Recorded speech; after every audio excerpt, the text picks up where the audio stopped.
قیامت کی نشانیوں میں سے ایک بہت بڑی نشانی یہ ہے کہ قیامت سے پہلے ایسے لوگ آئیں گے جو بہت زیادہ طاقتور ہوں گے. ان سے لڑنے کی طاقت کسی کے پاس نہیں ہوگی. یہ زمین پر موجود سارا پانی پی جائیں گے، ہر قسم کی کھیتی اور پھل کھا جائیں گے، اور جو کچھ ان کے راستے میں آئے گا سب نیست و نابود اور تباہ و برباد کر دیں گے. اس خونخوار قوم کے بارے میں ہم بچپن سے سنتے آ رہے ہیں، اور آج اس کے بارے میں ہم اس ویڈیو میں بات کریں گے، یعنی یاجوج اور ماجوج. آپ نے یاجوج ماجوج کے بارے میں سنا ہی ہوگا، لیکن آج جو تفصیل ہم آپ کو بتائیں گے شاید ہی آپ نے اس سے پہلے کبھی سنی ہو. اللہ تعالیٰ نے ان کا ذکر قرآن مجید کی سورہ کہف اور سورہ انبیاء میں بھی فرمایا ہے. آج کی اس ویڈیو میں ہم آپ کو یاجوج اور ماجوج کے بارے میں بہت ساری دلچسپ اور حیران کن حقائق بتائیں گے. یاجوج اور ماجوج کون ہیں، یہ کیسے دکھتے ہیں، رہتے کہاں ہیں، آئیں گے کب، اور بہت کچھ. دنیا میں کل 4 بادشاہ ایسے گزرے جنہوں نے اپنے وقت میں پوری دنیا پر حکومت کی ہے، جن میں سے 2 مسلمان تھے اور 2 کافر. کافروں میں نمرود اور بخت نصر، جبکہ مسلمانوں میں حضرت سلیمان علیہ السلام اور دوسرے حضرت ذوالقرنین علیہ السلام تھے. ذوالقرنین کا نام سکندر ہے اور یہ حضرت سام بن نوح علیہ السلام کی اولاد میں سے تھے اور ایک بڑھیا کے اکلوتے بیٹے تھے، اور حضرت خضر علیہ السلام کے خالہ زاد بھائی تھے. آپ نے حضرت ابراہیم خلیل اللہ کے ہاتھ پر اسلام قبول کیا اور کئی سال ان کی صحبت میں رہے. قرآن مجید کی سورہ کہف میں حضرت ذوالقرنین کے 3 سفروں کا حال بیان ہے. یہ 3 زبردست سفر انہوں نے کیے، اور ان 3 سفروں کا حال ہم آج آپ کو اس ویڈیو میں بتائیں گے، جو بہت ہی عجیب اور حیران کن ہے. پہلے سفر کی کہانی یہ ہے کہ سام بن نوح علیہ السلام کی اولاد میں سے ایک شخص آب حیات کے چشمے سے پانی پی لے گا تو اس کو موت نہ آئے گی. تو حضرت ذوالقرنین اس آب حیات کی تلاش میں مغرب کا سفر شروع کرتے ہیں، اور آپ کے ساتھ حضرت خضر علیہ السلام بھی ہیں. حضرت خضر تو آب حیات کے اس چشمے تک پہنچ گئے اور اس کا پانی بھی پی لیا، مگر حضرت ذوالقرنین کے مقدر میں وہ نہیں تھا اور آپ کو آب حیات نہ مل سکا. حضرت ذوالقرنین کا سفر جاری تھا اور آپ چلتے چلتے ایسے مقام پر پہنچے کیونکہ مغرب میں ہی سورج غروب ہوتا ہے.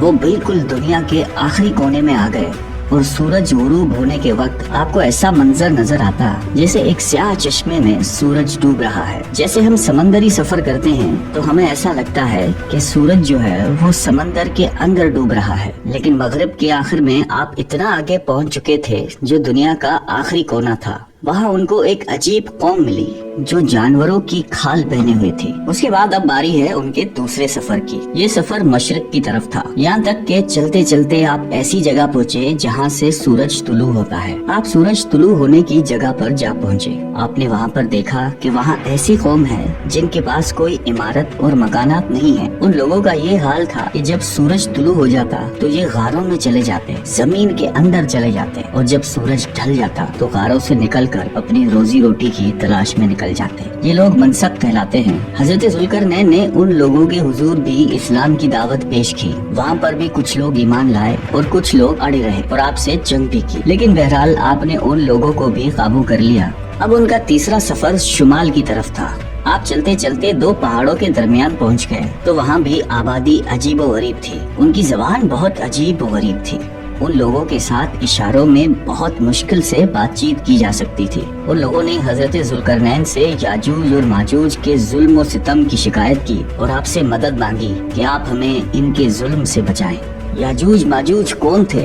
یہ ایک فسادی گروہ ہے اور ان لوگوں کی تعداد بہت زیادہ ہے، جس کا اندازہ اس حدیث مبارک سے لگا سکتے ہیں کہ حضرت عبداللہ بن عمر رضی اللہ تعالیٰ عنہ نے فرمایا کہ جنوں انس کی کل 10 حصے ہیں، ان میں سے 9 حصے یاجوج ماجوج ہیں، باقی 1 حصہ انسان ہے. اب ذرا غور کریں کہ اس وقت دنیا میں 7 بلین انسان، 7 ارب لوگ رہتے ہیں، تو اس حساب سے تقریباً 70 بلین یاجوج ماجوج ہو سکتے ہیں، اور ان کی تعداد بڑھ رہی ہے. اور جس وقت یاجوج ماجوج آئیں گے نہ جانے اس وقت دنیا میں کتنے لوگ ہوں گے. ان میں مرد بھی ہوتے ہیں اور عورتیں بھی ہوتی ہیں، اور ان کے 3 گروہ ہیں، ایک تعویم، دوسرا تاریز اور تیسرا منسک.